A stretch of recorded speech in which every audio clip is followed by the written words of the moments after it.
Okay, so over here, I would want to briefly discuss how the cash book looks like for a firm. So remember, a company would prepare a sales day book to record sales, purchases day book, purchase return day book, sales return day book, and the cash book. Cash book is where the company will record inflows and outflows. So the debit side is where you record your inflows, and credit side is where you record your outflows. All cash inflows and bank inflows will go over here. Cash outflows and bank outflows should go over here. So any cash sale, I'll record that here. Trade receivable. If let's say trade receivable is paid through check or bank, it will go over here. Now with trade receivable, you can also get your discount allowed. So you might give your customers some discount. That discount should be recorded over here to show the amount of discount allowed. All right, so there can be some other inflows as well, income, interest, any anything through cash and bank will be recorded over here. On the outflow side, the primary outflow should be payments to trade payables. Over here, you will also record your discount received. What's discount received? Discount received is where you have received this discount on your payment to your supplier, so that goes over here. Any payments made for expenses will also go on the outflow side, purchase of non-current asset, etc. Any other outflow can come here. And then we need to locate our closing balances by adding the debit side and subtracting the credit side. So that's the cash book. Now, one thing to note, this cash book has been prepared by the company. At the same time, a bank would also keep a record of your bank transactions. Obviously, not for cash transactions, but your bank transactions will also be maintained by your bank account since they have your account, and all inflows and outflows will also appear over there. So, the bank will draw something called a bank statement. Now, a bank statement should look something like this. Yeah, so over here you can see in your bank statement there'll be a balance, a debit column, and your credit column.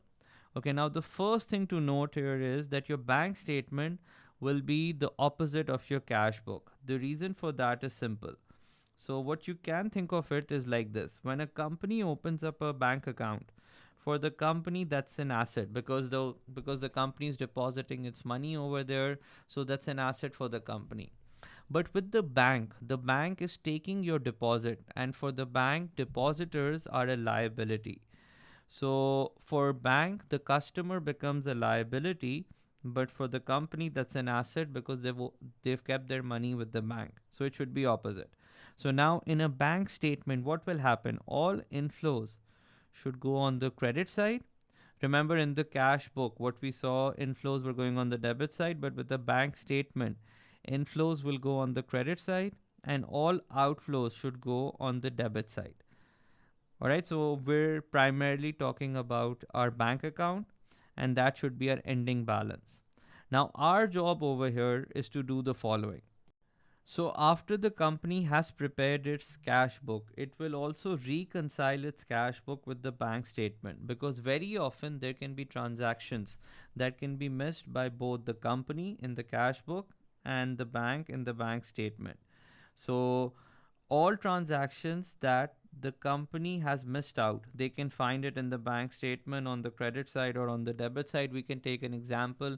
The bank might charge you service charges at the end of the month, but you have no record of that. That will appear as an outflow in the bank statement, right? So let's say you received a dividend income from a company that you invested, but that record has not been shared with you as yet, but that will appear as an inflow in the bank statement.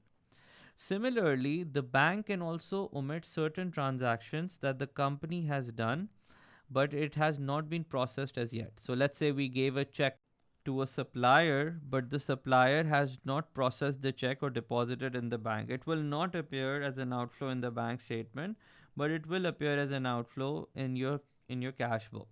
Right? So now our job at the end is to reconcile our cash book and our bank statement, and they both should result in the same balance.